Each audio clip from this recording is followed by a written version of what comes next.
Every 40 days for 6 years, two ships met at a buoy in the middle of nowhere. The war almost didn't happen because of it. Cal Mora flew search and rescue out of Meridian Gate Station, the last human outpost before the line. The line had been drawn 20 years earlier after a border skirmish with the species humans called the Sur. It ran through empty space, marked by boundary buoys. The truce allowed each side one patrol vessel per sector, not warships, light patrol craft for wreck and hazard duty. Cal's sector was Buoy 77, 9 hours out. And every 40 days, on some Sur schedule nobody ever explained, a Sur patrol craft arrived at the same buoy at the same hour. The first year they kept the mandated 10 kilometers apart, two nervous ships, circling a dead buoy like strange dogs. The second year, a micrometeor storm forced them both into the buoy's shadow, close enough to see each other's hull patches. Afterward, the Sur ship blinked its docking lights twice before leaving. Cal blinked back. He never fully explained the impulse, even to himself. By the 6th year, they had a language, not words, neither ever sent a voice. But there was a greeting, 3 blinks and a slow roll. There was a signal for hazard in my sector and one for quiet shift. There was one used only twice for stand by, I need witness. That is the oldest signal rescue pilots have. And there was the slow formation flying around the buoy while both ran their checks. Wingtip to wingtip, 60 meters apart. Cal had never seen the pilot. He knew the ship, every scar of it. He called it 40 for the schedule. At the last meeting of the 6th year, 40 was waiting with its lights already blinking. Fast, urgent, a pattern Cal had never seen. He was still decoding it when his comms lit up with a fleet-wide transmission. A human mining convoy had been destroyed in the Kessel Drift. All hands, wreckage consistent with Sur weapons. Mobilization effective immediately. The truce was over. 9 hours later, Cal docked at Meridian Gate and found it had stopped being a border post. It was becoming a naval base. The corridors were full of new uniforms. The rescue hangars were being repainted with squadron markings. A fleet commodore Cal had never met was briefing rooms around a map of the line with red arrows on it.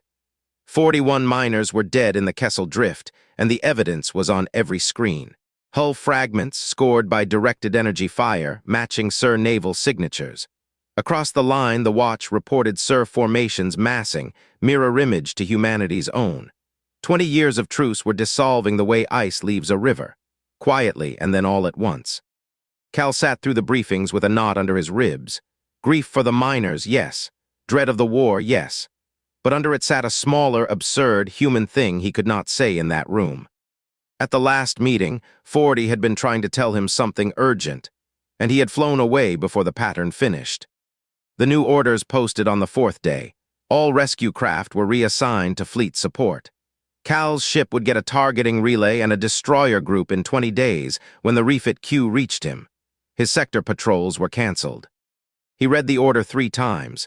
Then he went to the wing commander, an old rescue hand herself, and asked a blunt question. Who was flying the last scheduled patrol of the truce?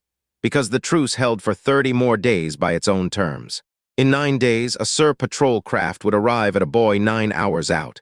And every rescue pilot knew you did not leave a scheduled rendezvous empty. Not at sea. Not out here. Not ever. The wing commander looked at him for a long moment. Cal watched her decide, deliberately, not to ask the questions that would oblige her to refuse. Patrol schedule runs to the end of the truce, she said. Fly your sector, Mora, log everything. Only later did Cal understand what she had really said. Log everything. She had read his old logs, all of them. 9 days later, Cal Mora arrived at Buoy 77 for what the paperwork called a routine hazard patrol. 40 was already there, station keeping in the buoy's shadow. Dark, still. The stakes had grown teeth in those 9 days. 40 human warships now sat within a light tower of the line. An estimated 50 Sur held the far side. When the truce expired in 21 days, the largest battle in the history of either species would happen somewhere near this quiet buoy, over the bodies of 41 miners. 40's running lights came up as Cal closed. The greeting, 3 blinks and a slow roll, but wrong, hesitant, like a voice with a break in it. Cal returned it and held station 60 meters out, the old instrument check formation. 2 small ships in the enormous dark, with storm fronts building on both horizons. Then 40 began to transmit, not lights, data. For the first time in 6 years, the SIR ship opened a channel. What came across was not language. It was a rescue log in a format so close to the human one that Cal's systems parsed it without effort. Physics is physics. Drowning is drowning everywhere. Cal read entry after entry with his heart slamming because he knew these incidents. The ore hauler lost near the line 4 years back, crew never found, written off. Found, said 40's log. 3 life pods, retrieved beyond the line, sustained, and released on beacons at the edge of human patrol space at night. The prospector caught in the flare of the twin stars. Its sole survivor had raved about an angel with the wrong-shaped wings and been sedated and disbelieved. The angel was on page 9, with the pilot's fuel costs recorded against it. 19 human beings over 6 years, pulled out of the dark by a SIR patrol pilot who had never once mentioned it. The log ended, one more file followed, an image the first the 2 ships had ever exchanged. It was the Kessel Drift, time-stamped the day the miners died, and it did not show what the fleet briefings showed. Cal spent that night in his cockpit at Buoy 77, decoding the image with the Buoy's relay boosting the link. 40 held station beside him the whole time, like a hand on a shoulder. The SIR sensor record of the Kessel Drift was clean and terrible. It showed the mining convoy at work in the debris field. It showed the rich seam of ice and ore they were cutting. And it showed what the seam actually was, not a natural formation, a wreck. One of the old SIR hulks from the war of 20 years ago, entombed in drift ice, its magazines intact, its identity hidden from human survey gear by the ore around it. The miners had cut into a dead warship's munitions with a fusion lance. The record showed the rest frame by frame, the seam venting, the flash, the convoy consumed by the detonation of ordnance 2 decades dead. The weapon scoring on the recovered fragments was real SIR weapons damage, from guns that had fired their last shots 20 years before, into their own tomb. No attack, an accident, archaeological in its horror. 41 deaths that were nobody's act of war. Appended to the record was a message, machine translated into trade pidgin, clearly composed by someone who had never written to a human before. The first sentence 40 had ever addressed to him. My fleet reads your dead as our attack. Your fleet reads the same, both are wrong. I sent this record up my chain, my commanders suppress it. They believe your kind fabricates and will not believe evidence from us. Do yours believe you? Cal sat with the question a long time because the honest answer was carved into every briefing he had attended. SIR sensor data, delivered by a SIR patrol craft, at a rendezvous that officially did not exist, to a pilot with 6 years of unreported contact in his logs. It would be disbelieved. He would be lucky if it was only disbelieved. Both chains of command were about to fight a war over a misread grave. The only 2 witnesses who knew better were 2 small ships that had spent 6 years telling each other about hazards. Cal opened the channel and sent the signal they had used only twice in 6 years. Stand by, I need witness. Over the next 3 meetings, in the shadow of a Boundary Buoy with 11 days left on the truce, the 2 pilots built the thing the war colleges of 2 species now call the Buoy 77 Protocol. At the time, it was 2 rescue pilots with a shared clipboard. The problem was symmetrical, and they mapped it like a hazard. Each fleet held evidence pointing at the other. Each would dismiss anything from across the line as fabrication. The Kessel record was true but unbelievable, because truth carried by an enemy arrives dead on the table. But there was a second body of evidence, and it belonged to both of them. 6 years of it. Every rescue 40 had made of human crews was logged with retrievable specifics. Pod serials, biometric records, drop beacons whose recovery coordinates sat in Meridian Gate's own archives, filed as unexplained good luck. And Cal had made 11 rescues of his own across the line, SIR miners, a courier crew, a stranded science team, ferried quietly home over the years. Those existed in SIR records too, as miracles their survivors had reported and their intelligence officers had filed and forgotten. Separately, each log was a curiosity. Matched entry against entry, serial against serial, they became something else. Corroboration. 2 independent records kept in mutual ignorance for 6 years, agreeing in forensic detail. No fabrication theory survived them. Neither pilot could have invented the other's filing system. And beyond any single fact, the matched logs proved the thing no briefing could unprove. For 6 years, the border had been a place where the two species saved each other's lives. Quietly, repeatedly, as professional reflex, while their governments curated a truce made of gritted teeth. 30 lives, both directions. 30 families who thought luck or angels had brought their people home. The plan, when they finished it, was simple the way a flare is simple. Compile the matched logs with the Kessel record at the center. Then, at the final scheduled meeting, 4 days before the truce expired, transmit all of it, together, simultaneously. In the clear, on the one band, both species had agreed never to encrypt. The rescue band, the channel no fleet could pretend it had not heard. They would almost certainly both be arrested. They transmitted anyway. The transmission from Buoy 77 went out 4 days before the end of the truce, at the hour of the old schedule, from 2 small ships flying wingtip to wingtip. It lasted 11 minutes. Every warship on both sides received it because the rescue band cuts through everything, by treaty and by engineering. 90 warships worth of communications officers watched 2 patrol craft, one from each side, transmitting in perfect synchronization. The matched logs. 6 years, 30 lives with serial numbers and beacon coordinates. The Kessel record, frame by frame, the Tomb Wreck and the Fusion Lance. And at the end, one jointly authored line in 2 languages. Verify everything. We will wait at the buoy. Both pilots knew the range of outcomes. Fleets on a war footing have shot messengers before. Humans learned later that 2 SIR destroyers had locked targeting arrays on Buoy 77 90 seconds in. They were ordered to stand down by a SIR squadron commander, whose name translates as Keeps the Reef, whose brother's courier crew appeared, by serial number, in entry 14 of Cal Mora's log. That was the mechanism in the end, not the eloquence of the evidence, the names in it. Across 90 warships, crews did what crews do with the rescue band. They listened. A human gunnery chief found her cousin's pod serial in 40's 3rd year. A SIR logistics officer found his mentor's science team in Cal's 5th. The logs were not an argument about the war. They were a list of people who were alive because the enemy had gone and got them. Lists like that move through a fleet's compartments faster than any order can chase them. Both pilots were arrested 6 hours later, each by their own side. By then the transmission had been relayed and copied past any hope of suppression on both sides of the line. They took Cal's ship in tow at gunpoint. He watched 40 recede in the aft camera under escort by SIR cutters until the buoy's beacon was one more star. Neither pilot resisted. It was in the plan.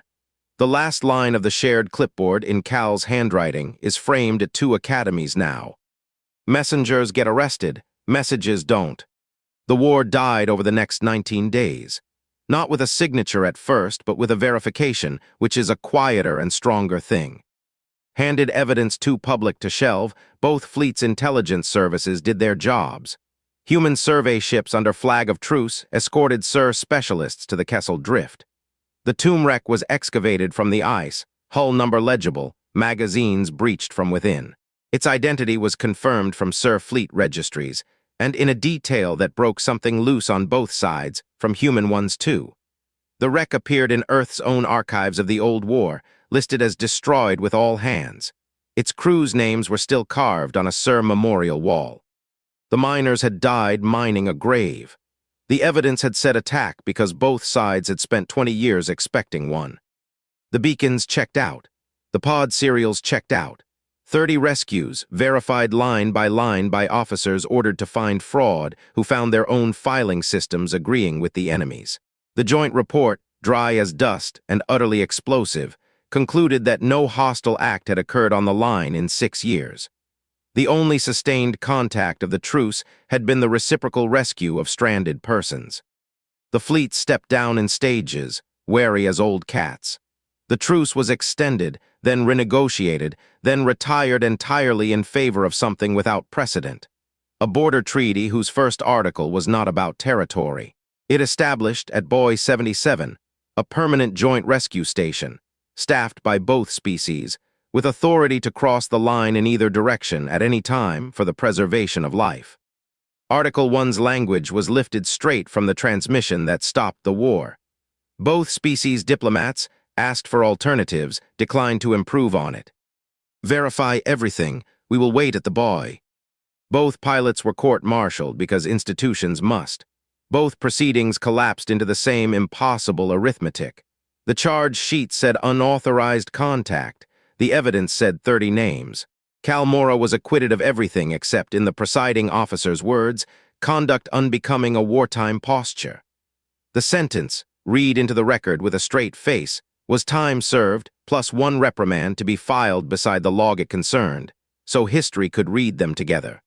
The Joint Rescue Station at Buoy 77 opened 3 years after the transmission, and everyone asked the question the news feeds had asked from the start. Would the two pilots finally meet? They never had. 6 years of formation flying, 1 stopped war, 2 court-martials, and the sum of their acquaintance remained blinked lights and a shared clipboard.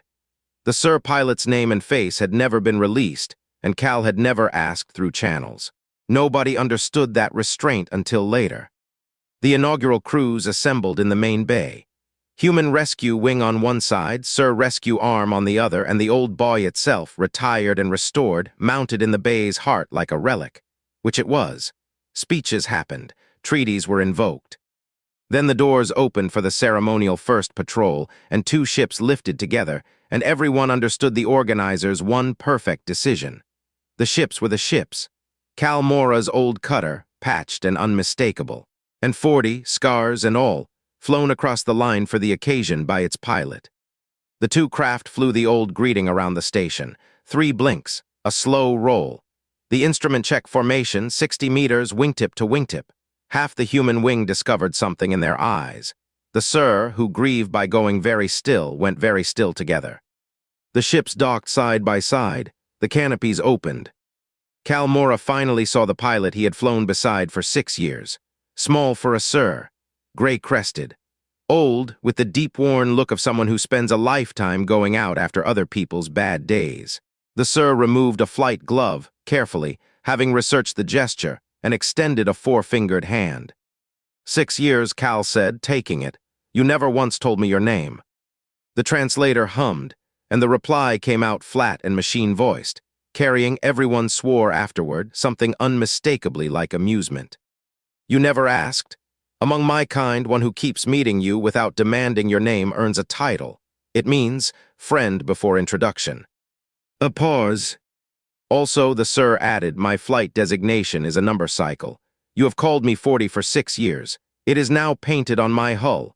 My squadron finds this extremely funny. I have not corrected them. The station logged its first joint rescue 11 days after opening, and its 1000th before the decade was out.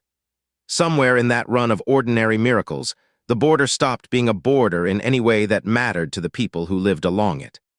The line still exists on charts. Traffic control still uses it. But the sector around Buoy 77 became, year by year, the safest volume of space either species possesses. Mixed crews fly mixed ships.